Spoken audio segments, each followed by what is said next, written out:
Good evening, everyone. Sego ani buju ndio wachaya kwe kwe. As the mayor of the city of Kingston, I offer these words in the spirit of this gathering. Let us bring our good minds and hearts together as one to honor and celebrate these traditional lands as a gathering place of the original peoples and their ancestors who were entrusted to care for Mother Earth since time immemorial. It is with deep humility that we acknowledge and offer our gratitude for their contributions to this community, having respect for all as we share this space now and walk side by side into the future. So we were just meeting in Committee of the Whole closed meeting. We did discuss one item with respect to the CAO performance review. Madam Clerk, can you remind me, do we need a motion to rise and then Mr. Mayor, we'll ask for a motion to rise without reporting and to reconvene prior to bylaws to complete the agenda. All those in favor? Opposed? And that's carried. Okay, next we have the approval of the addeds. On the addeds tonight, we have an additional delegation and also an amendment to Clause 2 of Report Number 34. Can I have a mover and a seconder for the addeds, please? Moved by Councillor Sanik, seconded by Deputy Mayor Stephen. All those in favor? Opposed? And that's carried. I don't want to mess that up. Okay. Are there any disclosures of potential pecuniary interest? Councillor Bohm. Thank you, Your Worship. And through you, I, Ryan Bohm, of the Council of the Corporation of the City of Kingston, declare my pecuniary interest in the matter of new motion 2. As an employee of Utilities Kingston, it may be perceived that I have a conflict with new motion 2 insofar as it may relate to Utilities Kingston. Thank you. Okay, thank you very much. Are there any other declarations? Okay, we have no presentations this evening, but we do have several delegations. So first, we will invite Joyce Hostin, who will appear before Council to speak to Clause 1 of Report Number 34 from the CAO with respect to signing the Montreal Pledge, Cities United in Action for Biodiversity. And just a reminder to all our delegations, you have 5 minutes, and then we will open up to questions from members of Council. Ms. Hostin, welcome, and you have the floor. Once upon a time, words began to vanish from the language of children. Wren, acorn, willow, moss, dandelion, bluebell, raven, heron, goldfinch, otter, kingfisher. Robert Macfarlane, UK author and naturalist, named these the lost words after learning that the Oxford Junior Dictionary deemed them no longer relevant, replacing them with ones they felt more important. Cut and paste, blog, broadband, bullet point, voicemail. What else are we losing when we lose these words? As I've learned from Indigenous wisdoms, we are also losing our kin, our teachers, our oldest elders, our biodiversity. Lost words and lost kin are symptoms of the intertwined biodiversity and climate crises.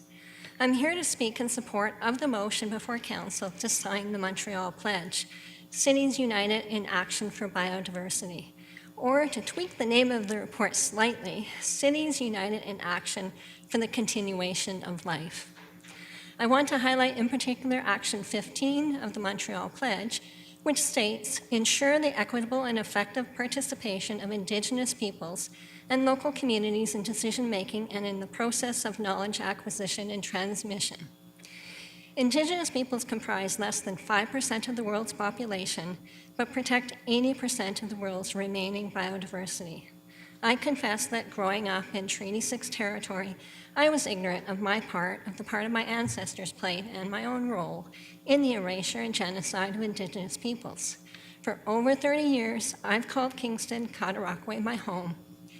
But only in the last few years have I myself began the journey of truth and reconciliation and committed to my responsibilities as a treaty person. I want to express my gratitude to Maureen Buchanan and other members of the Indigenous community for their teachings over these past few years. Their teachings have transformed and are continuing to transform my worldview and my work as a master gardener and a little forester. I no longer see land, soil, water, air, or plants as objects, things, or resources. Instead, I embrace them as kin with whom I live in a web of reciprocity. Kin who generously gift me food, water, breath, life, kin to whom in turn I bear a responsibility. I continually ask myself, what might I offer them in return for their generosity? Speaking before you today is one of the ways I seek to return their gifts. Signing the Montreal Pledge is an important step in uniting around action for the continuation of life, launching a conversation that centers the voices and worldviews of Indigenous peoples, of land, of water, of soil, of plants. Signing the pledge is important not just because of the biodiversity crisis, but as part of Truth and Reconciliation. The Truth and Reconciliation Commission report quotes Mi'kmaq elder Augustine, who said, "Other dimensions of human experience, our relationships with the earth and all living beings, are also relevant in working towards reconciliation."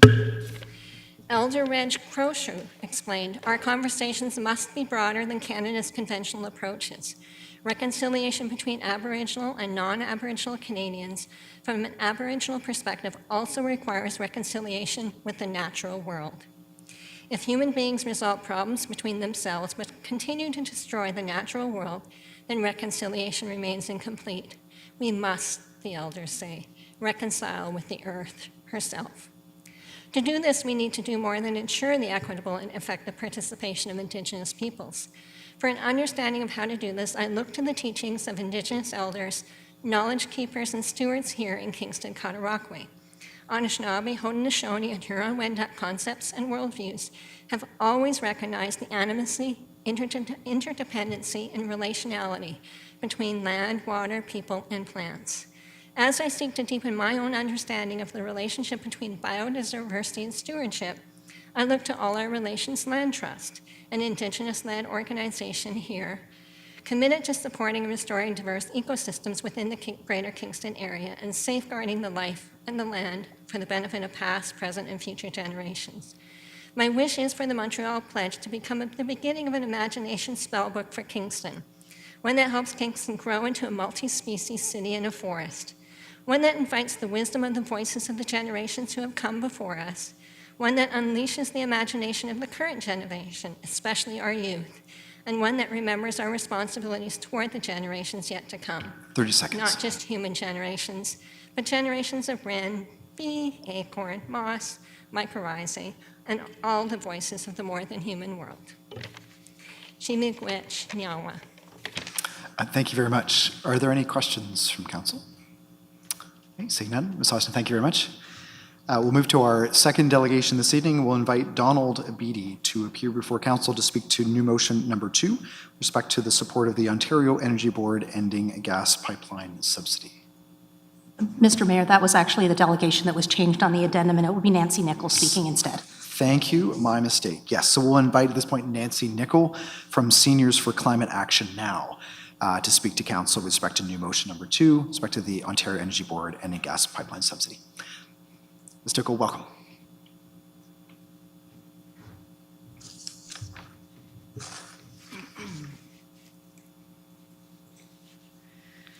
Thank you to the Mayor and members of Council for this opportunity to speak. My name is Nancy Nickel. I'm a member of Seniors for Climate Action Now and a resident of Kingston.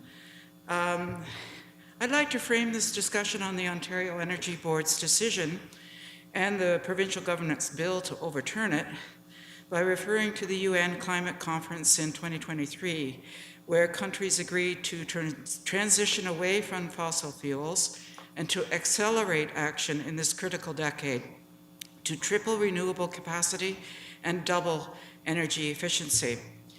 Here in Ontario, that consensus came up against Premier Doug Ford and Greg Ebel, the CEO of Enbridge. About 70% of Ontario's households use fossil gas, or so-called natural gas, for home heating. Enbridge supplies 92% of those households. If the COP28 resolution to transition away from fossil fuels is taken seriously, then Enbridge is in trouble. In December 2023, the Ontario Energy Board decided to end a subsidy for fossil gas pipelines in new construction developments, effective 2025, finding that this would lower energy bills for existing gas customers who pay for the subsidy, over $250 million each year, and It would also improve affordability for new home buyers. The OAB decided that in the face of an energy transition, Enbridge's economic calculus no longer makes sense. The OEB also cut $1.25 billion from Enbridge's $7 billion cost for new infrastructure as unnecessary and too risky, and it told Enbridge to focus on repairing existing pipelines rather than building new ones. The Ontario government's unprecedented response to Bill 165, the so-called Keeping Energy Costs Down Act. Bill 165 should be called the Taking Care of Enbridge Act. The Ford-Enbridge alliance is limiting energy choices, forcing us into higher cost energy, restricting efforts to reduce carbon pollution, and denying future generations clean, safe, and affordable energy. Bill 165 is government overreach against the consumer protection role of the Ontario Energy Board. The motion to uphold the Ontario Energy Board ruling to eliminate the subsidy will support lower energy bills for existing gas customers by avoiding unnecessary pipeline costs, which gas companies pay for, encourage the most cost-effective development decisions, because fossil gas is no longer the cheapest way to heat or cool homes, and benefit new home buyers, both by lower energy bills and by avoiding future retrofit costs to get off gas. Installation of cold climate air source heat pumps provides safe, convenient, cheaper energy for winter heating and summer cooling. And getting off fossil fuel also improves indoor air quality and with enhanced health benefits. Eliminating the gas subsidy is a win-win-win for gas customers, for home buyers, and it will reduce carbon pollution. Fossil gas is 95% methane, which alone causes approximately 1/3 of Ontario's greenhouse gas emissions. The subsidy for gas pipelines undermines Kingston's climate goals. In conclusion, I urge Council to pass the motion to uphold the Ontario Energy Board ruling and urge the Ontario government to let the decision stand. Thank you. Okay, thank you very much. Are there any questions? Yes, Councillor Tozo. Thank you, Your Worship, through you. When does this go to Queen's Park? When is the decision being made? I don't have the date on that. We have some time on it, though. Okay. I'm sorry, I should have had that date. The Deputy Mayor has it, so. Yeah. Yeah, thank you. Second one is, why do you think the OEB ruled in this way, knowing what would happen with the overall tenor of this government? Like this is clearly a government that's in favor of fossil energy and expanding that network. Why do you think it stepped out of line with it? Or do you have any speculation on that? Because it struck me as very unusual for a The body. OAB, I think, first of all, they had before it a number of studies that indicated that installing heat pumps in a new home provides a more economical form of energy heating and cooling than if you were to put in gas. They also are looking at the fact that Ontario's own climate greenhouse gas reductions goals is 30% by 2030. So I think they weighed all the evidence that they had before them and acknowledged that Enbridge's plan to build new pipelines, which have a 60-year lifespan, is not the way to go in a energy transition period. And moreover, that we have now new technology that is cost-effective and in keeping with transitioning away from fossil fuels. So I think that was all what was behind the decision. And it's also a consumer protection agency, essentially, that it was concerned about the costs being borne by gas customers for Enbridge's expanded gas infrastructure. Councillor Sanik. Thank you, Your Worship, through you. Thanks very much for your delegation, Ms. Nichol. I just wondered if you're aware of other municipalities that are also passing motions similar to what we're doing tonight. Yes, there's a number of motions that have already been passed, and there are a number of motions that are currently in the works in about 10 different jurisdictions. So Hamilton has passed a motion, Whitby has passed a motion, Toronto has a motion coming before it on March 21st, Township of Severn has a draft motion, Lake of the Bays has passed a motion, the Prince Edward Council just over here has also passed a motion, which is very interesting because 3 years ago they upheld an Enbridge expansion, but since that time, that expansion hasn't actually been built because it's so prohibitively expensive. So they've passed the motion. The Township of Hamilton, the City of Guelph, the Region of Durham all have upcoming motions. Okay, seeing no other questions, thank you very much. Thank you. Okay, our third delegation this evening, Prusha Balaratnam, will appear before council to speak to Clause 1 of Report Number 34 from the CAO with respect to signing the Montreal Pledge, Cities United in Action for Biodiversity. Good evening, everyone. My name is Prusha, and I'm currently a fourth-year student at Queen's University. I'm here today to talk to you about the importance of becoming a signatory city of the Montreal Pledge. But before I begin, I would like to thank you all for giving me a space to echo my ideas and echo my ideas of the future of Kingston and listening to what I have to say. I would also like to acknowledge that I'm a settler on this land, and I'm greatly privileged to be here today, which also means there are many voices that cannot be heard today as well. This includes all of nature, from the gigantic trees that will outlive us to the tiny microscopic beings that provide nutrients in our soil. Despite all these living beings playing a crucial role in our ecosystem, and we have all had the privilege to enjoy their gifts, they cannot be here today to advocate for themselves and what they would like the future of Kingston to look like. So I'm here today to not only represent individuals like me, who will be here for many future generations to come, but also in hopes to advocate for all beings that cannot speak up for themselves.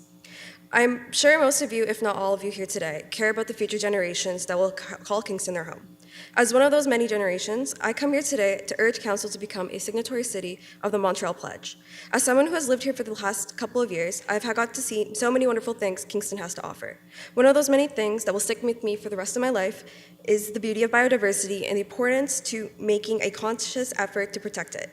I've had the privilege to work with many amazing individuals who share my love for nature, and working alongside these individuals to protect biodiversity, I found a community that I call a second home. Today, we stand here today at a pivotal point that can not only shape the immediate future of Kingston, but also impact the generations to come. This is a golden opportunity that aligns with our collective vision for a sustainable and inclusive Kingston. The Montreal Pledge is a pragmatic approach that aligns with the Council's 2023 to 2026 strategic plan. This is a unique opportunity to join global efforts and declare the city's intention towards actively contributing towards conserving biodiversity, which is an incredibly urgent matter today. The Montreal Pledge consists of 15 actions summarized into 3 categories, which provides a framework to coordinate our efforts. With no crushing obligation and solely based on voluntary efforts, the Montreal Pledge aligns seamlessly to our commitment to our future generations. Moreover, City with Nature Registry is a convenient way for Kingston to track and see measurable progress. This provides a layer of transparency about our current efforts and an opportunity to highlight Kingston's efforts towards biodiversity. Not only does the Montreal Pledge enable projects focused with biodiversity in mind, but it also fosters a resilient community. With so much going on in the world today and the ongoing climate crisis, I think a resilient community is what I look forward to in my future. And that is the future I would like for Kingston. A community that is committed to protecting our precious land and all that resides, and creating a future where the residents can collectively engage in this effort. Becoming a signatory of the Montreal Pledge goes beyond a symbolic gesture and affirms Kingston's position towards sustainability and biodiversity conservation. Kingston is a perfect city to join the Montreal Pledge, as it's home to a unique array of geography and biodiversity, such as the Frontenac Arc biosphere, and it would be a shame for Kingston to miss out on an opportunity that aligns with our goals and commitment to a sustainable future. Moreover, I'm quite inspired by many individuals here that came out to speak in support of this matter. I want to continue to be inspired by the Kingston community, and to those who come after me to also be inspired by their community. That means I want them to experience what I have so far, like my first time planting a tree in a little forest, or getting involved in gardening and other aspects of nature and learning from the land. But I would also like them to experience more than what I got to see. That is a city which is committed to protecting existing biodiversity, sharing the benefits of biodiversity, and providing solutions, governance, management, and education around biodiversity. What better way to encapsulate these goals than the Montreal Pledge? I see the Montreal Pledge as an opportunity for Kingston to be committed towards creating a sustainable future that not only considers the residents of Kingston, but also taking into consideration all living things that reside in Kingston. Once again, I would like to reiterate how grateful I am to be able to be here to advocate and voice my opinion today. And to conclude, I strongly urge the Council to consider joining the Montreal Pledge, because without a sustainable future, there is no future. Thank you very much. I'll just, before you leave, just in case, I'll just ask if there's any questions for the delegation. Okay, seeing no questions, you're free to go. Thank you. Thanks very much. So just before we move on in the agenda, are there any other additional delegations to add? Councillor Amos, go ahead. Thank you, Mayor Patterson, through you. I'd like to have Nathan Nesdoli, the Portsmouth District Climate Action Champion, speak on the Montreal Pledge, and I believe Councillor Stephen is going to second. Okay, thank you. Yes, so we have a motion moved by Councillor Amos, second by Deputy Point of Mayor. order? Point of order? It's Deputy Mayor Stephen. What did you say? Don called her councillor. Councillor Amos, you know better. My goodness. Okay, thank you. So for the record, My apologies. for the record, moved by Councillor Amos, second by Deputy Mayor Stephen. Point of order. It's Councillor Amos. He was referred to as Don Sartozo, just to clear up the record. Oh my gosh. Okay, I'm not even going to say who moved or seconded this. We'll just get to the crux. We are going to move our procedural bylaw to allow Nathan Nesdoli to speak to council. We will call the vote. All those in favor? Opposed? And that's carried. Are there any other delegations to add? Okay, seeing none, then at this point, I will invite Nathan Nesdoli to come to speak to council, again, with respect to signing the Montreal Pledge, Cities United in Action for Biodiversity.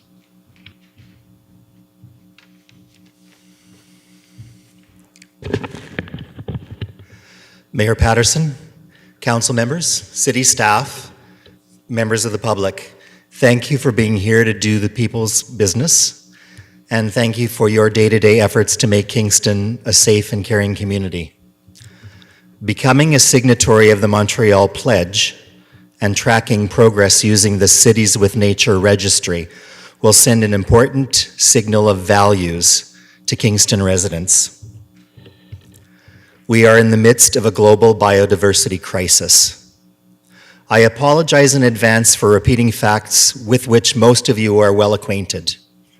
But, first of all, some numbers. They bear repeating. In 2024, humans and our agricultural animals disproportionately dominate the biome. 36% of all mammal biomass, the combined weight of all mammals on Earth, is human. 58% is agricultural mammals kept to feed humans, such as pigs, cattle, sheep, and goat. Marine mammal biomass, all the whales, is less than 4%. Land animal biomass, the great caribou herds, the wildebeest herds, less than 2%. City landscapes have become particularly depleted. For instance, approximately 1/4 of all land in Toronto is zoned for use in transportation. Much of that land is hardscaped with pavement or concrete, impermeable to the oxygen and water that allow for living soil. The ways that we use land has displaced many native species. There is approximately 1,600 square kilometers of non-native turf grass in Ontario. That's about half the total area of Frontenac County. Turf grass provides food and habitat for almost no native animals. Insect numbers are declining worldwide by 1% to 2% per year, which means of a loss of at least 1/3 of individuals and 1/3 of species by 2060, and a complete loss of insects in a century. If that were to happen, our food system, so much of it relying on pollinators, would virtually collapse. The world has already lost somewhere between 5 and 10% of all insect species in the last 150 years.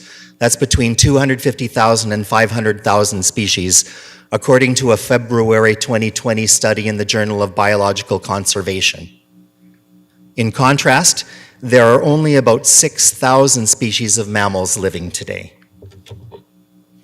Also worldwide and related, insect-eating terrestrial birds have declined by 2.9 billion individuals over the last 50 years. Many species are endangered. Species disappearance changes ecosystems, making them less diverse and thereby less resilient.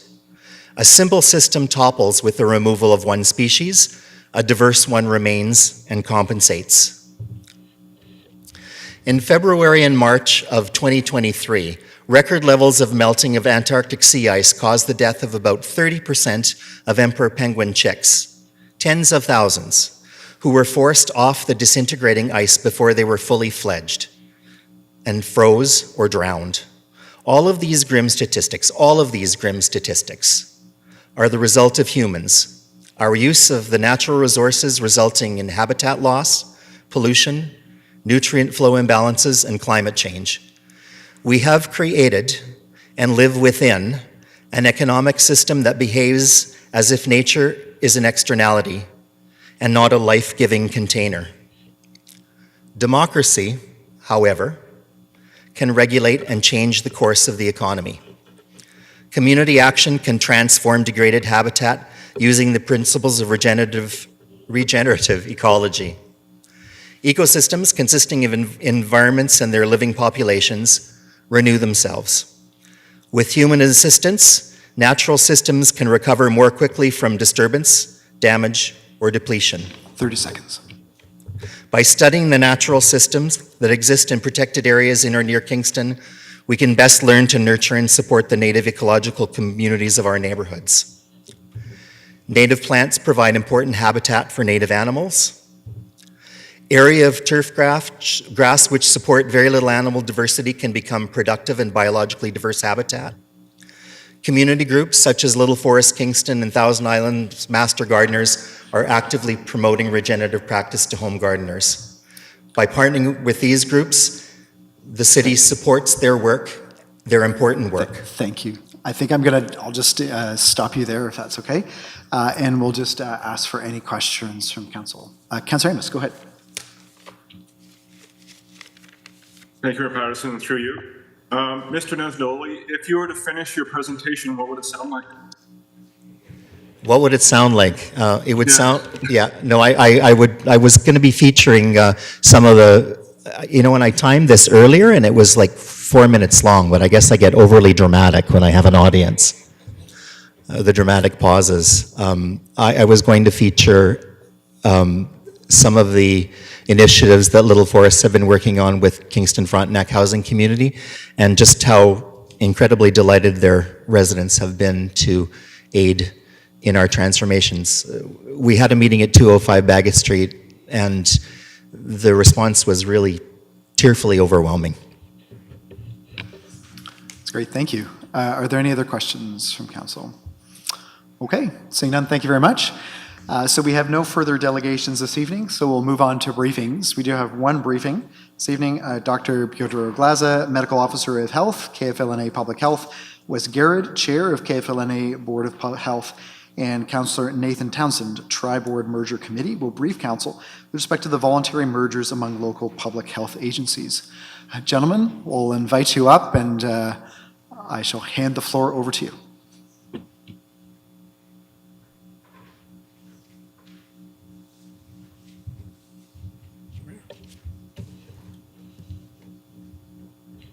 Good evening, ladies and gentlemen, Mr. Mayor. It's our pleasure to be here as Chair of KFLNA Public Health. I would like to, first of all, recognize other council members who are serving on the Board of Health, representing the City of Kingston, Councillor Connie Glenn, Councillor Brandon Tozer, and Councillor Jeff McLaren.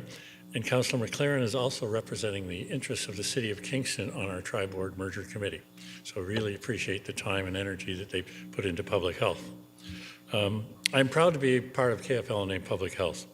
It is a leader in the province because of the dedicated staff, the leadership, the innovative practices, and the level of service it provides to the City of Kingston. I'd like to thank Council for their consistently strong level of support for KFL&A Public Health. We're here to brief you on the potential voluntary merger between Hastings, Prince Edward County, Kingston, Frontenac, Lennox, and Addington County, and Lanark, Leeds, and Grenville. And at this point, I will turn it over to Dr. Oglaza. Thank you, Mr. Chair. Through Mr. Mayor. The goal of our presentation today is to provide you a big picture overview of the provincial strategy to strengthen public health. We'll also provide you an update on the local work on voluntary merger and provide an overview of what the next steps might be. The provincial strategy to strengthen public health in Ontario has been first announced in August last year, 2023. And it was based on the three-prong approach, three pillars. One was to achieve that increased optimized capacity, stability, and sustainability in public health through voluntary mergers. The second one was to undertake an overview of a review of the Ontario Public Health Standards, which are the supporting documents that define the work that local public health does. And the third pillar was the review of funding model to ensure stable funding for local public health.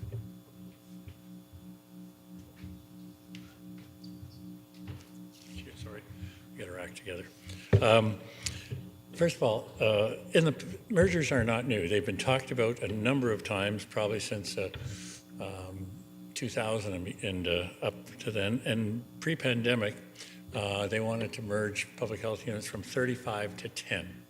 And which we found to be totally inappropriate in terms of being able to deliver services to the community. The pushback came from the municipalities, public health advocates, Alpha, AMO, and Roma, and the government had to listen to that group. Post-pandemic, now it's been better because people now recognize the value of public health and the importance to our communities.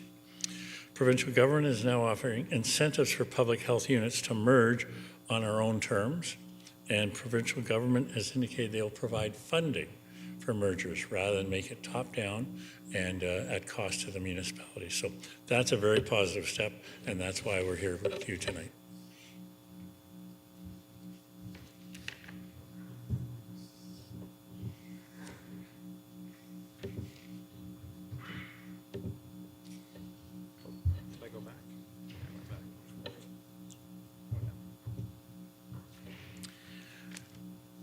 So the government has very clearly outlined the specific goals with public health mergers from a policy perspective.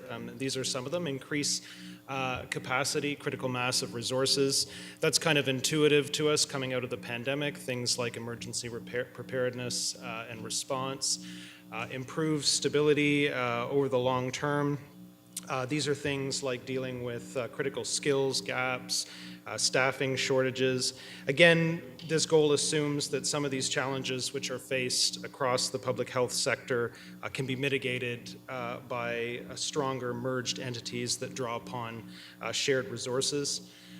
Provide more equitable public health outcomes. I mean, again, obviously in the context of the pandemic, a lot of the grave inequalities in our society were laid bare, and the government is committed, of course, to addressing those when it comes to, the socioeconomic determinants of health, but also in the context of the proposed entity. Here, there's also a geographical lens with respect to rural versus urban differential, and again, it's the government's perspective that merged entities can address that gap and mitigate the trends of centralizing services in urban areas. Maintain frontline jobs and services. I'll mention that as in tandem with the next one, which is reinvest savings in local public health units. It's no secret that when mergers are talked about, often the natural or healthy skepticism of the public is that there's going to be cost cutting involved.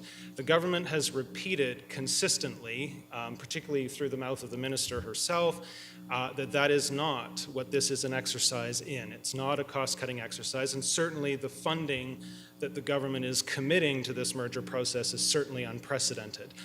So it is going to come with a big price tag for the government, and they're committed to it.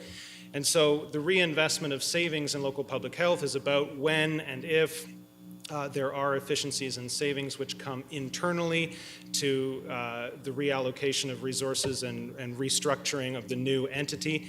If there are indeed savings, those will be reinvested into frontline services. But again, from the government's point of view, it's a big stress that this is not a cost-cutting exercise.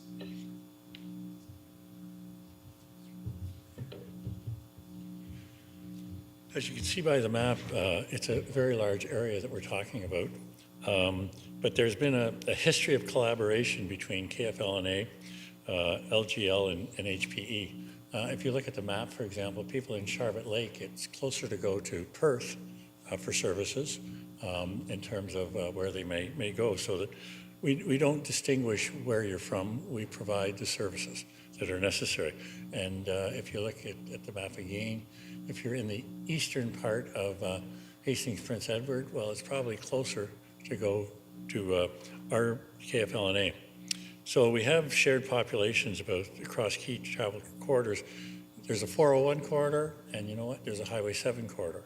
And it might be easier to go east-west in all of this rather than north-south, because that's what we currently do in providing our services. So it's a good opportunity for us to reevaluate how we're delivering services and do a better job. There's similar cultures and approaches. We're very similar communities. We've created the Tri-Board Working Group, which Nathan is a member and Jeff is a member, to look at all the aspects of this possible merger. And we've engaged a consultant for a feasibility study. And that's where we are at this point in time.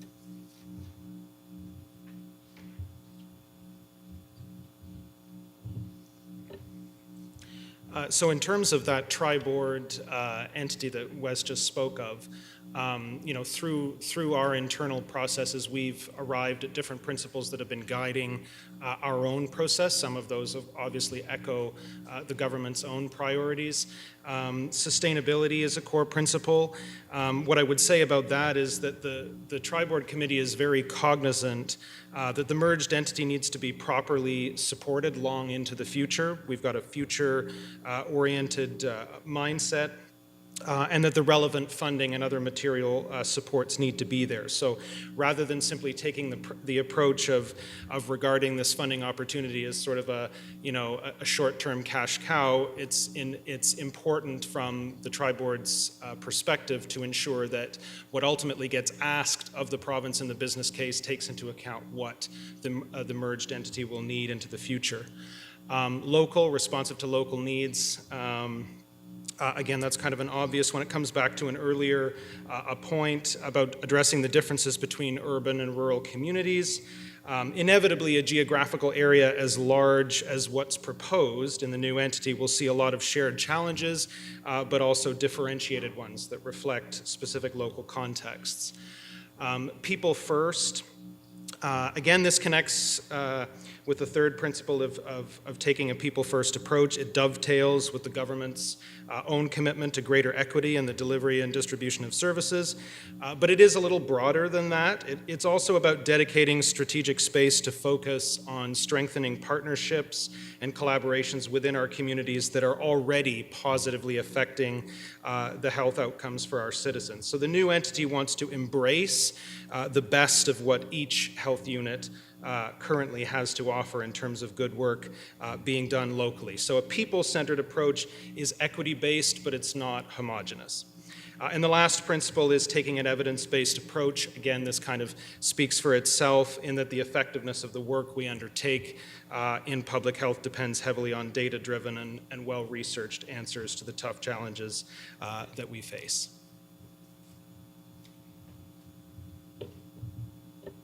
Through our work on exploring feasibility of merger, we discovered that with the three organizations, there are different levels of municipal levies across the region.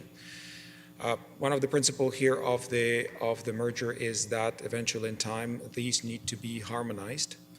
And what's important here is the support from the province at this point is that the costs associated with harmonization of these municipal levies are eligible for provincial funding over the next 2 years.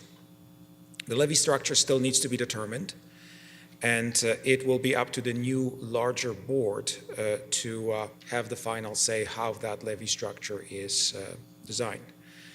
There will be 14 obligated municipalities if the merger goes through. That new entity will consist of 14 instead of what we currently have, 3 for KFLA.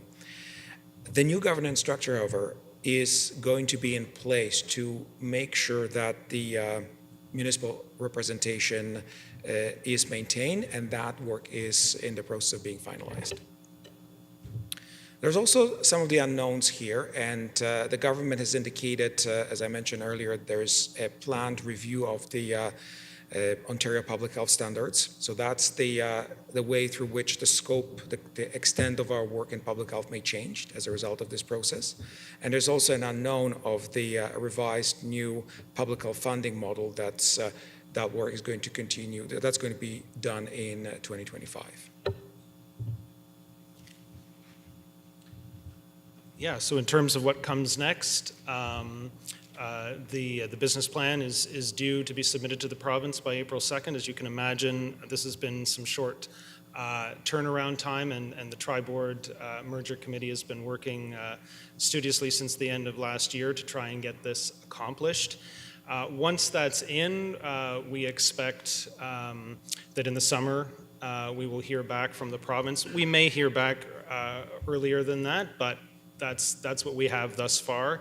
And as of the 1st of January 2025, the new entity will come into existence.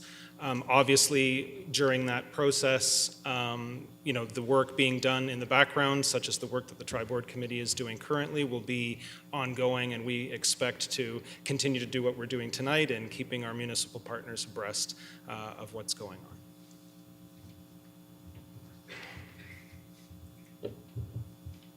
So thank you for your time, hearing our presentation, and we can turn to questions.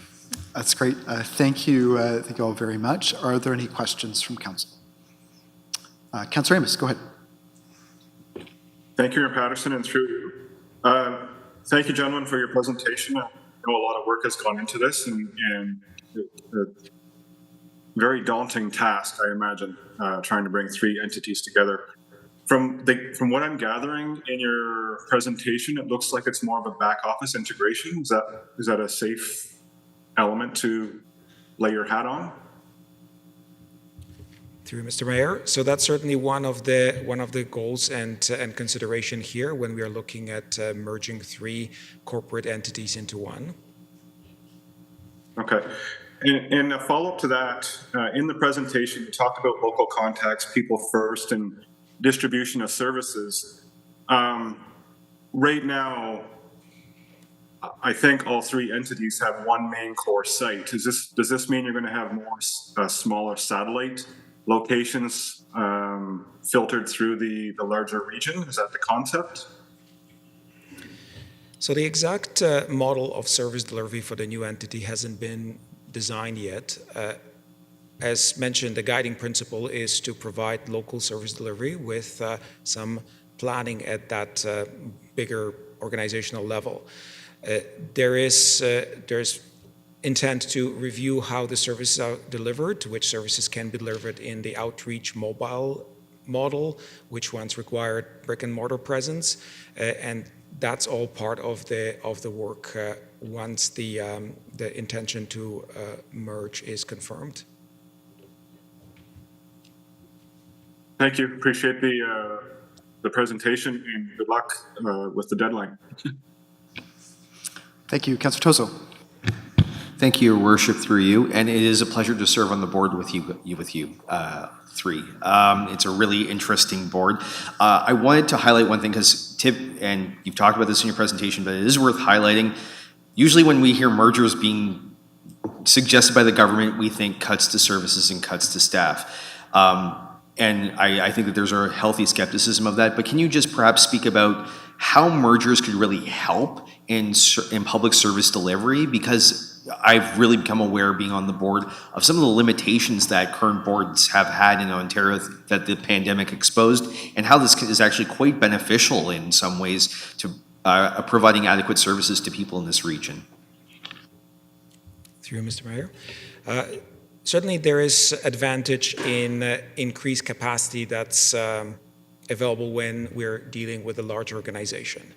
To give an example, if there's a larger team, that larger team, in addition to doing regular work, can also be redeployed easily to deal with any emergent issues. And by having that bigger team altogether, we are more nimble, more flexible, can easily redeploy. One of the example could be if there is an infection prevention control labs in one of the area that takes a lot of resources. If each team for each organization may have a small number of people, that whole team is now involved in that work, and the routine work may have to be deferred. With a larger organization, bigger team, that's more easily to redeploy staff to deal with the surges. That's one example. Other example is also joint planning. There's some functions that we were discussing for years that would make more sense to be done on a larger scale, on a larger geography. A lot of the work in the areas of health promotion doesn't need to be repeated 34 times over by health units, could be done in a more central fashion to a greater benefit. There's benefit in team providing that expertise over a larger area. So a number of benefits in all areas of work. There is also a very important point is that the local service delivery needs to continue. Our team of public health inspectors, when they do inspections on the ground. They inspect restaurants, water drinking systems. That work needs to continue locally. There's no intention that work needs to be that staff need to be traveling longer distances to do the work in a one or other periphery of the larger region. So there's some aspects where we are benefiting from larger teams' ability to redeploy, but also every intent is that the local presence needs to continue. Councillor Sun. Thank you, Your Worship, and through you. Thank you, gentlemen, for the presentation, and welcome, Councillor Townsend, to our chamber, and it's good to see you here. My question is usually what the Councillor Tozo said. I'm just echoing that people or public expect from the mergers mean less services or less funding to be available to serve the public. If this merging go well and successfully, what the public can expect in the terms of what they're getting, what kind of service they're getting now, and after the merging, what level of service we will be able to provide the public? What was the benefits of it? So there is one of the early principles when we were discussing whether merger makes sense is that the services need to improve or at the very least stay the same. I already mentioned the ability to respond to surges, so that could lead to increased service if there is an area, if there's a time of need from any kind of emergency or unusual situations. There's also ability when we are dealing with bigger teams, there's ability to staff outreach clinics in rural areas in a way that can now draw from staff from more than one organization, and that can increase our presence. As mentioned earlier, whenever there is a need for service, we provide that to people. We're not asking where they come from. We have, during the times of COVID immunization, we were providing services and immunizing people who might have been coming from afar. That work will continue. We will be maintaining presence. We will be staffing the sites and maintaining that local presence appropriately. Now drawing from a larger pool of staff to, for example, deliver outreach services in certain areas. So one expectations from the public that the public can have is that As a result of the merger, we don't anticipate decrease or change in services, significant change in services for worse. What can happen, though, and that's something that's really important to point out, is that the current work with the review of the Ontario Public Health Standards may change the scope and nature of work that public health does. That's independent from whether or not we merge, and that could result in changes in services, potentially decrease, potentially change focus, and it's really important that that distinction is made, that these two things may coincide in time, but really make a difference between what happens as a result of the Ontario Public Health Standards Review and what might be happening as a result of the merger. Okay, not seeing any other questions at this point. Thank you all very much. Okay, so we will move on in our agenda. We have no further briefings. Are there any petitions to present? So if there are no other petitions to present, then we'll move on. We have one motion of recognition, moved by Councillor Hassan, seconded by Councillor Shaves. The Kingston City Council extend its congratulations to all Kingstonians who will be observing Ramadan over the coming weeks. On March 10th at sundown, the sighting of the new crescent moon signified the official first day of Ramadan, which is the most sacred month in Islamic culture. Families gather after sundown for iftar, which is a traditional meal after a long day of fasting. Values of forgiveness, friendship, sacrifice, gratitude, and devotion are all encouraged during this blessed time. Ramadan is set to end on April 8th this year, with joyous Eid celebrations to follow. To all celebrating, we wish you a joyous Ramadan filled with faith and reflection. Ramadan Mubarak. All those in favor? Opposed? And that's carried. Okay, we have no deferred motions, so we'll move on to reports. First up, we have report number 33 from the CAO. Moved by Councillor McLaren, seconded by Councillor Hassan, that report 33 from the CAO, consent be received and adopted. Okay, there are 4 clauses. Would anyone like any of the clauses separated? If not, we will vote on them as a whole. Okay, so clause 1, deeming bylaw to deregister plan of subdivision. Number 2, brownfield initial study grant for property comprised of 55 Rideau Street, 5 Ordnance, and 292, 294 Wellington Street. Number 3, Health Innovation Kingston update, continued use of Portsmouth Town Hall to support startup businesses. Number 4, update 2025 Creative Cities Summit in Kingston. All those in favor? Opposed? And that's carried. Okay, on to report number 34 from the CAO. Moved by Councillor Osanek, seconded by Councillor Amos, that report 34 from the Chief Administrative Officer recommend be received and adopted clause by clause. Okay, the first clause is signing the Montreal Pledge, Cities United in Action for Biodiversity. All those in favor? Opposed? And that's carried. Number 2, renewal of the service level agreement between the City of Kingston and the Kingston Arts Council. I'm just noting that in this particular clause that we are also looking to appoint two councillors to be part of the juries for both the operating grants and the project grants for the fund. Do I have any volunteers for one of those 2 juries? Councillor Hassan, do you have a preference between the operating grants and the project grants?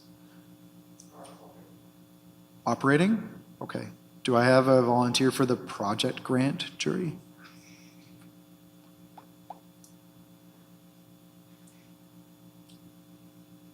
I'm just going to stare at you awkwardly for a little longer.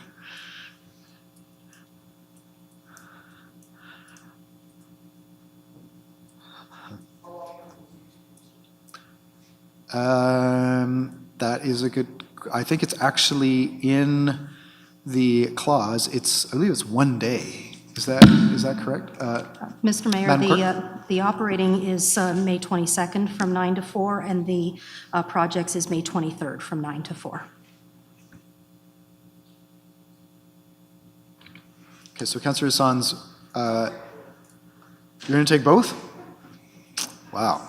Councillor Hassan, that is stepping up. That's okay. Thank you very much. Okay, so with that, then we have clause 2 in front of us. Councillor Hassan participating on both the operating grants and project grants jury. We will call the vote. All those in favor? Opposed? And that's carried. Okay, on to number 3, Crawford Wharf. All those in favor? Opposed? And that's carried. Okay, on to report number 35 from Planning Committee. Moved by Councillor Chenani, seconded by Councillor Glenn, that report 35 from the Planning Committee be received and adopted. Okay, there are two clauses. Would anyone like to deal with them separately? If not, we'll vote on them together. So Clause 1, Official Plan and Zoning Bylaw Amendment 1248 to 1320 McAdoo's Lane. And then Clause 2, Zoning Bylaw Amendment 2777 Princess Street. All those in favor? Opposed? And that's carried. Okay, report number 36 from the Municipal Accessibility Advisory Committee. Moved by Councillor Tozo, seconded by Councillor Shaves, that report 36 from the Municipal Accessibility Advisory Committee be received and adopted. Okay, there's just the one clause, 2023 Accessibility Plan Status Update. All those in favor? Opposed? And that's carried. Okay, on to report number 37 from the Integrity Commissioner. Moved by Councillor Boehm, seconded by Deputy Mayor Stephen, the report 37 from the Integrity Commissioner be received. Okay, there's the one clause, 2022-2023 Annual Report of the Integrity Commissioner. All those in favor? Opposed? And that's carried. Okay, we have nothing from Committee of the Whole information reports. If you have any questions, just raise your hand as I read through them. Number 1, January 2024 Tender and Contract Awards subject to delegation of authority. Councillor Tozo? Thank you, Your Worship. Through you, I'm just pulling up my question. Saved on my phone. You know what? I'll just email staff later. I'm fine. I can't find my question. Okay, great. There are no other questions. Number 2, 2023 Statement of Remuneration and Expenses paid to council members and other council appointees. Deputy Mayor Stephen. Thank you, Mayor Patterson, through you. I just want to ask staff if they could just clarify why my cell phone bill was higher than everybody else's. And I just want to point out that last year, mine was at $34 while everybody else was in the $400, and this was surprising. So if staff don't mind just explaining what happened and why it's higher than the mayor's, I would appreciate it. Thank you. Ms. Kennedy, please shed some light on this for us. Thank you, through you, Mr. Mayor. So yes, the new cell phones for all the new councillors went through in late fall of 2022, except for Councillor Stevens. There was some billing discrepancies with Bell, and which didn't get resolved until February of 2023. So Councillor Stevens' invoice didn't go through till 2023. So she looked good on the 2022 statement and looked a little bit higher than everybody else on 2023. Thank you, through your Mayor Patterson. Thank you, CFO Kennedy. Yeah, I was not roaming all over the country, and yeah, so thank you. Okay, thank you. Moving on, number 3, Population, Housing, and Workforce Update. Okay, we have no information reports from members of council. We have no miscellaneous business, so on to new motions. We have 2 new motions this evening. Number 1, moved by Councillor Glenn, seconded by Mayor Patterson. Whereas Canada is experiencing record population growth, having welcomed 1.25 million new Canadians last year alone, and whereas according to the Canada Mortgage and Housing Corporation, CMHC, we need to build at least 3.5 million additional homes by 2030, and municipalities need to build or expand the infrastructure to accommodate this growth. Whereas the Federation of Canadian Municipalities has estimated that the cost of the municipal infrastructure required to support housing development is on average in the range of $107,000 per unit. And whereas according to Statistics Canada, the cost of upgrading existing municipal infrastructure so that it is in a state of good repair is in the range of $170 billion. And whereas non-residential construction price inflation has risen by 29% since the end of 2020, and municipalities are facing soaring costs for infrastructure projects without a corresponding growth in revenue. And whereas unlike federal and provincial revenue, municipal tax revenue has not increased in recent years along with inflation, economic growth, or population growth. Whereas municipalities are facing a gap in federal infrastructure funding as the 10-year Investing in Canada infrastructure program has come to an end, the Canada Community Building Fund is being renegotiated, and the Permanent Public Transit Fund is set to start in 2026. Whereas the Canada Community Building Fund, which was formerly known as the Federal Gas Tax Fund, provides more than $2 billion in annual capital funding directly to municipalities through a predictable allocation mechanism, and municipalities of all sizes to use the CCBF to deliver direct results for Canadians by building and renewing critical core public infrastructure, including water infrastructure, local roads, public transit and community, and cultural and recreational facilities. Therefore, be it resolved, the Kingston City Council call on the federal government to work with agreement signatories and municipalities to maintain the CCBF as a source of direct, predictable, long-term funding for local infrastructure priorities, and that the City of Kingston calls on the federal government to commit in Budget 2024 to the next generation of infrastructure programs, including a new program for water and wastewater infrastructure and an increase to the Disaster Mitigation and Adaptation Fund, and that the City of Kingston calls on the federal government to convene the provinces, territories, and municipalities to negotiate a municipal growth framework to modernize the way that municipalities are funded in order to enable Canada's long-term growth. And that a copy of this motion be sent to the Prime Minister of Canada, the Premier of Ontario, the party leaders, and the other parties in the federal and provincial governments, the local and area MPs and MPPs, the Federation of Canadian Municipalities, and the Association of Municipalities of Ontario. Councillor Glenn, you have the floor. Thank you, and through you, Mr. Mayor. So I really want to highlight why this is such an important time and an important opportunity for us to send this message to the federal government. Also, it's a good justification for those expenses you got to see that are a little higher on my end. So very glad to be back from Prince George, BC a week or so ago at -29 into balmy weather here in Kingston by comparison. All that being said, though, FCM and the committees and municipal representatives from across the country have been meeting regularly and working on what we're going to do in terms of reframing how municipalities are funded and how they work, because fundamentally it's not working. We struggle every year with budgets that are constantly shrinking. So I want to highlight what the big asks are of the federal government. And this is done with a lot of thought and a lot of research. And I thank the FCM staff for all the incredible things that they're doing. They're absolutely amazing. So this year, FCM has been advocating in advance of the federal budget, and we're asking for three things. That the federal government maintain the Canadian Community Building Fund. So municipalities actually manage 60% of public infrastructure and yet only receive 10 cents out of every tax dollar. Hardly seems fair in my books.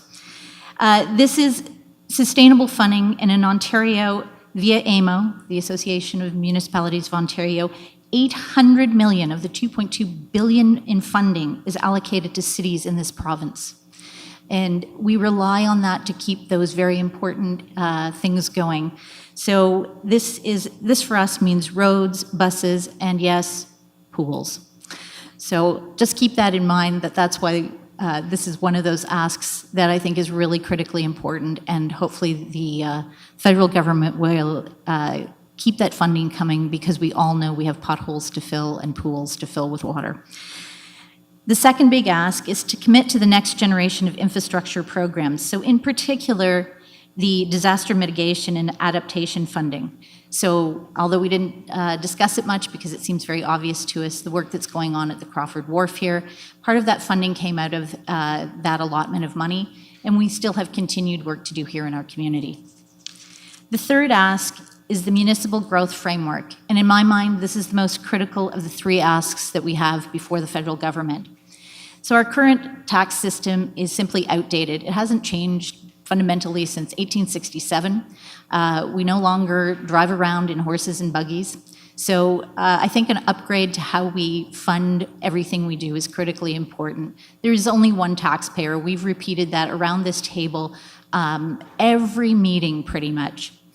And the options are limited by the province, unfortunately. So we only have a few levers at our disposal in order to raise the funds we need to run this city as well as it does run. So currently municipalities get revenue from a couple of sources. 54% on average comes from property tax. Another 21% from government grants. That's us basically taking the time and energy to go cap in hand and present a business case to get additional funding. And we're competing with other municipalities who may not have the skills and the necessary staff to do this. So it's unfair and inequitable on a number of different levels. And then we've got 25% that comes from other sources, fees, licenses, etc. And so year over year, when you adjust for inflation, the tax revenue has been at a loss for municipalities at minus 1.1%. Unlike the other levels of government who, because of economic growth, are getting 3.5%, and they're keeping it in their pockets. And yet, it's the money that we all share as Canadians. So we're not benefiting from the increased revenue growth, and yet we're doing the work. So for example, we help to fund the Kingston Economic Development Corporation, and they've done an excellent job of attracting businesses to this community. And yet the money from that growth, aside from the jobs that employ people, which are welcome, but the money from that growth, from taxation, doesn't come back to us as a city. So we're asking that the municipalities, the province, and the federal government sit down and work out a fair and equitable system so that we can all build the communities that we deserve. And I hope you will support this motion. Thank you. Thank you. Is there anybody else that wishes to speak? Okay, we will call the vote on new motion number 1. All those in favor? Opposed? And that's carried. New motion number 2, moved by Deputy Mayor Stephen, seconded by Councillor Osanek. Whereas natural gas is methane gas, which is a fossil fuel that causes approximately 1/3 of Ontario's greenhouse gas emissions, it must be phased out because it is inconsistent with all climate targets. Whereas heat pumps are a more efficient way to heat homes, result in the lower GHG emissions, and are consistent with a zero carbon future. Whereas effective 2025, the Ontario Energy Board decided to end a subsidy for methane gas pipelines to be built in new construction developments.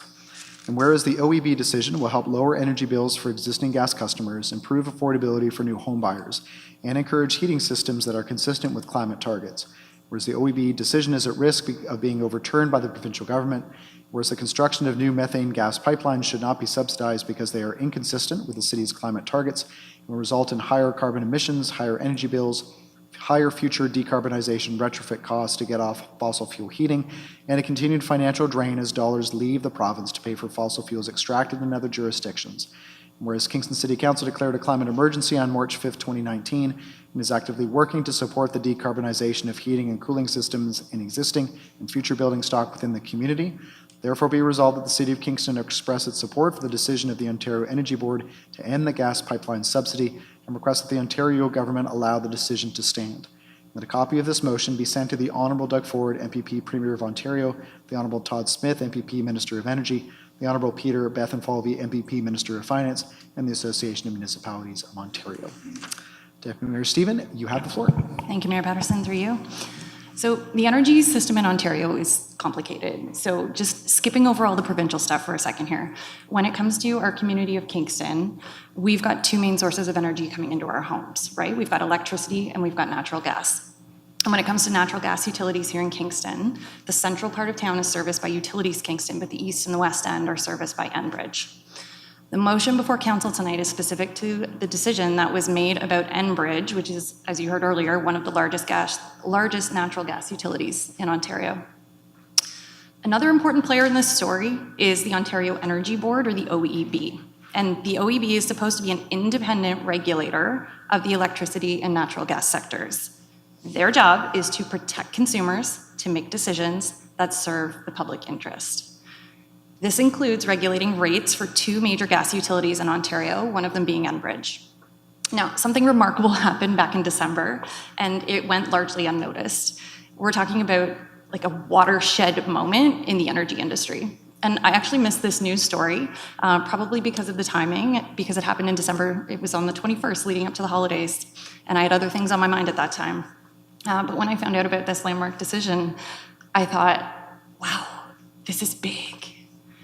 Now, historically, homeowners have paid off natural gas connection charges over a revenue horizon, that's what they call it, over 40 years, which is basically a 40-year amortization period. But starting January 2025, because of this OEB decision, the revenue horizon is going to drop from 40 years to 0 years. This means that developers will have to pay upfront in full for natural gas hookups. Huge change. This ruling is meant to protect consumers and to ensure that customers aren't stuck paying for an expensive stranded asset. And my favorite part about this decision is that it creates the conditions in which developers can actually pause and consider their options. They can make a choice about whether they want to introduce natural gas into these new built communities or well, actually rather than being forced by a company who's actually selling it, right, which is Enbridge.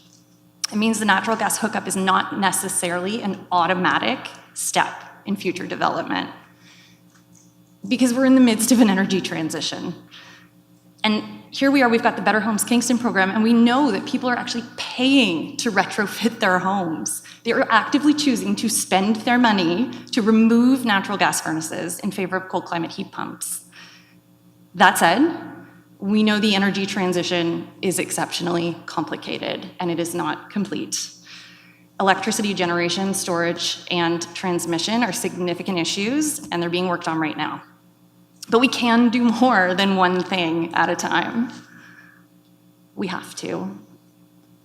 Everyone here knows about the province's goal to build 1.5 million new homes by 2031. And the energy minister, as was mentioned earlier, thinks that this OEB ruling will increase the prices of new homes by tens of thousands of dollars.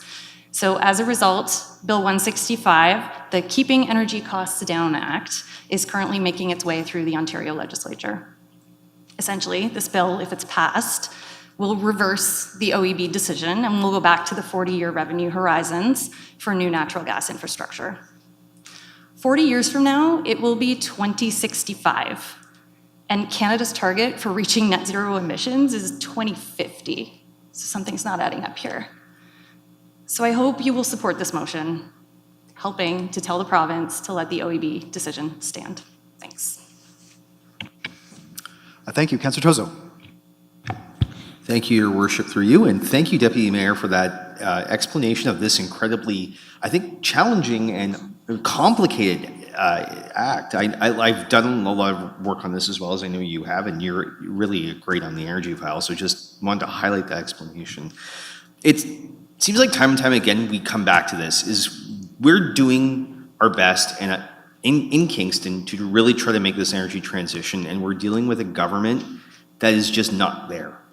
That it seems to be almost captured by industry, certainly with this decision. And I think that this is an important thing to highlight, not just about the energy file, but among a number of different files that we're dealing with on a Kingston level. So we dealt with doctors a few weeks ago.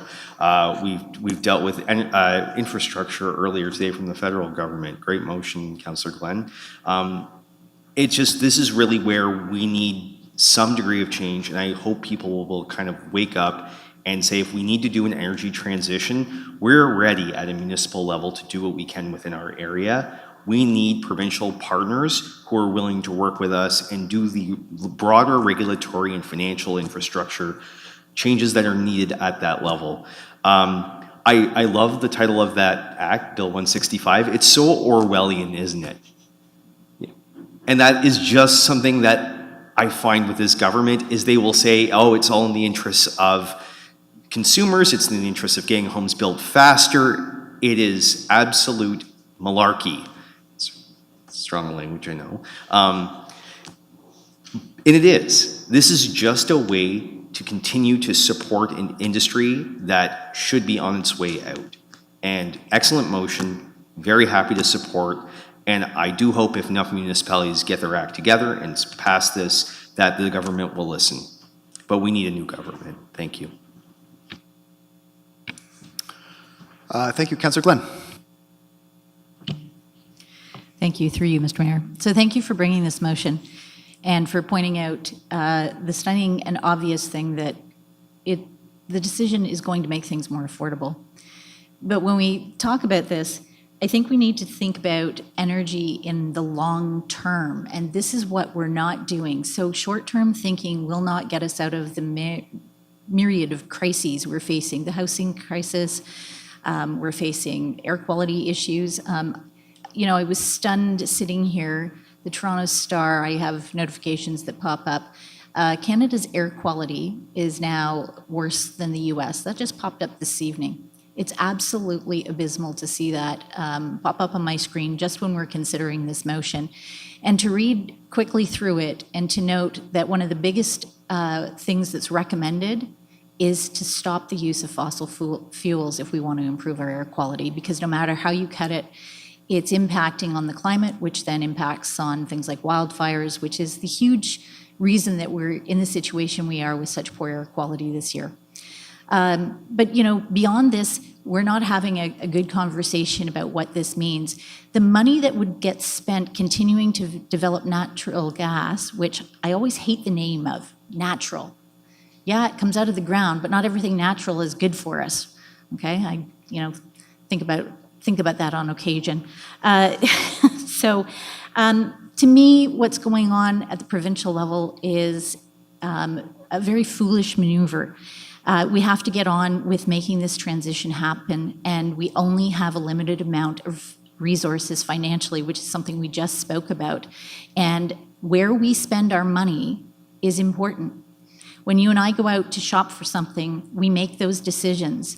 And right now, we're asking the government to make a wise decision on behalf of everybody here in Ontario. And let's not fool ourselves into listening to, hey, this is, a better option. Yes, it's better than coal, but that doesn't make this a great option. We still see a large amount of CO2 emissions. In fact, I think it's, what did I look up? 47% of our CO2 emissions come from burning natural gas. This doesn't even account for the CO2 emissions that come from taking it out of the ground. And then on top of it, we're releasing other things into the atmosphere. So we're releasing a ton of methane, which heats up the atmosphere way faster than CO2 does, and we don't have the discussions about that. And then, of course, we've got sulfur that comes out when we're doing this, mercury, other particulates, not to mention the cost of storage. Storing natural gas is hugely expensive, and they're asking us to maybe think about building more space to do this. So I'm very happy to support this motion. I hope that the province hears us and helps us to move to transitioning to the energy sectors we need to move to, and it's not natural gas. It's also a finite resource. It's eventually going to run out. So let's get with it and recognize that. And thank you very much for bringing the motion. Hopefully we'll be listened to a little bit this time.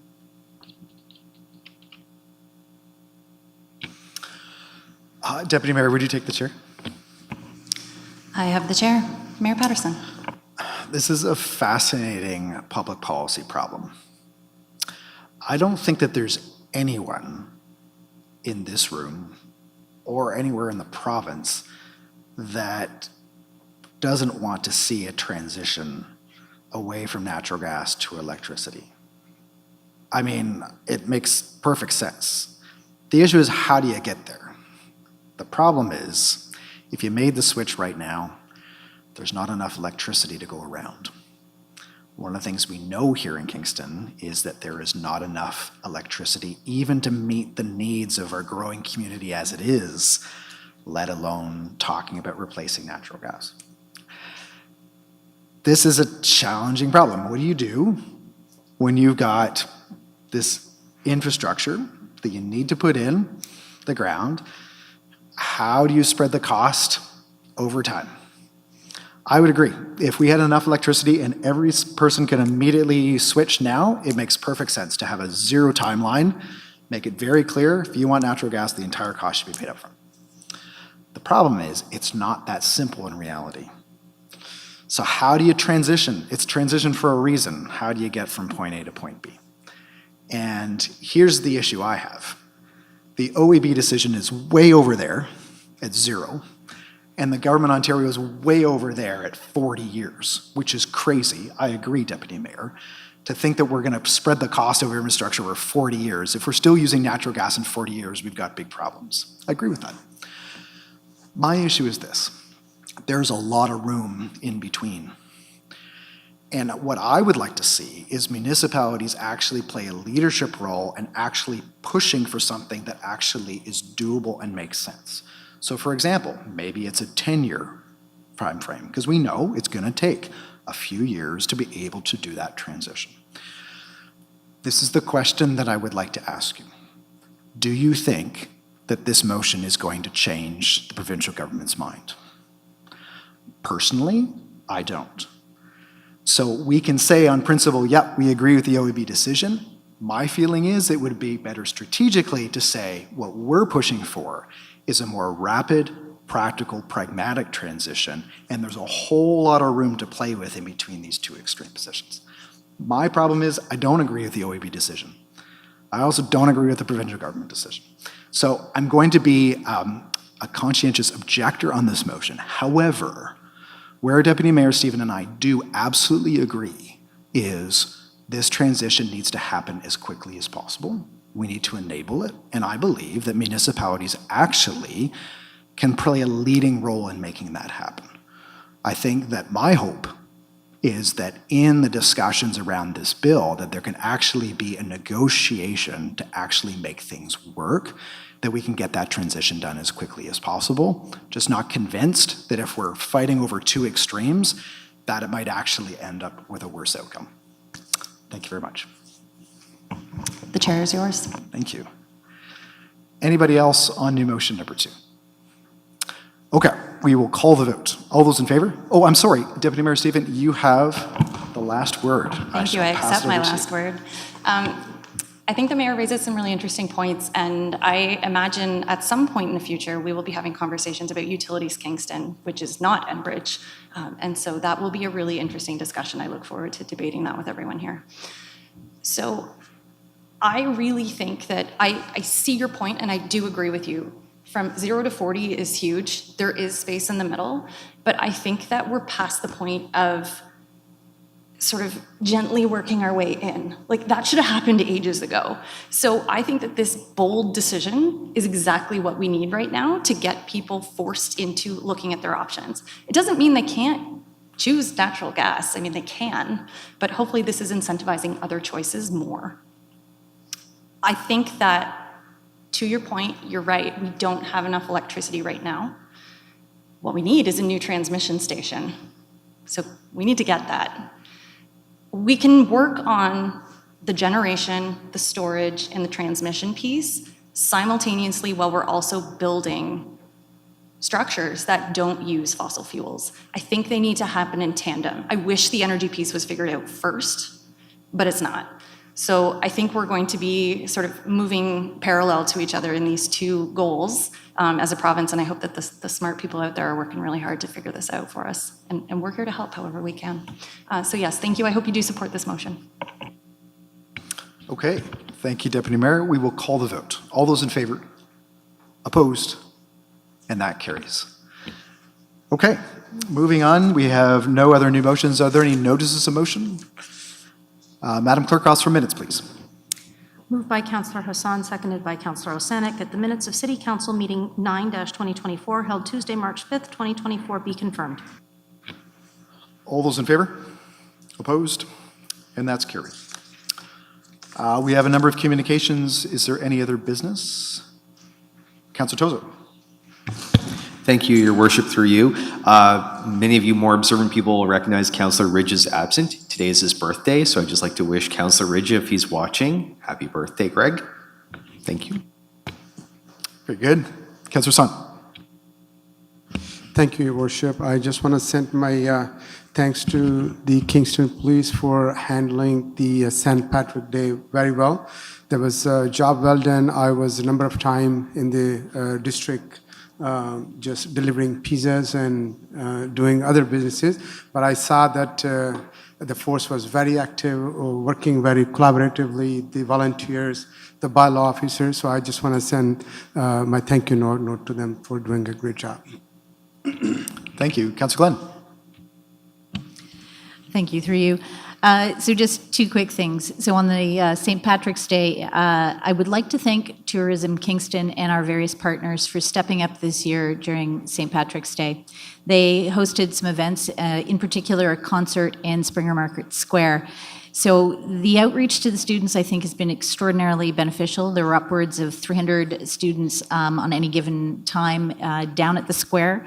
It was a very positive event, and I think it's really changing the approach that we're having with the university, the events that tend to occur. So I will also thank the police for their help and our bylaw officers who did an excellent job, as always, of promoting the University District Safety Initiative, as well as the events that were put on to support the university students in enjoying the day in a safe and positive way. The other item of business just goes back to the advocacy work being done by FCM. So I'm just going to kindly ask anyone who runs across the social media posts that are coming up from FCM, from myself, and other municipal councillors across the country to please promote them, bump them up, get some notice out there, because we're very hopeful to see the federal government step up and at least support us in some capacity. Thank you. Okay, thank you. If there's no other business, then we are going to recess back into closed session. It is 8:40, so we will reconvene upstairs in 10 minutes at 8:50. Thank you very much.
Okay, Madam Clerk, whenever you're ready for, oh, yeah, that's true. So first we need a motion to rise in committee of the whole closed session without reporting. I'll let them pick two of you guys and so.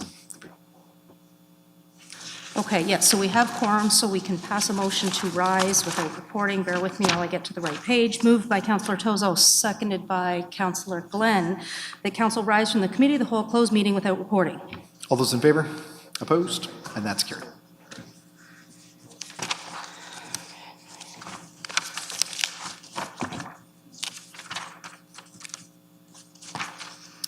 Moved by Councillor Glenn, seconded by Councillor Tozo, that bylaws 1 through 6 be given their first and second reading. All those in favor? Opposed? And that's carried. And moved by Councillor Glenn, seconded by Councillor Tozo, that bylaws 1 through 6 be given their third reading. All those in favor? Opposed? And that's carried. Motion to adjourn? Everybody moved and seconded that one. So moved by Councillor Cheney, seconded by Councillor Sanek. All those in favor? Opposed? And we're adjourned. Thanks very much, everybody.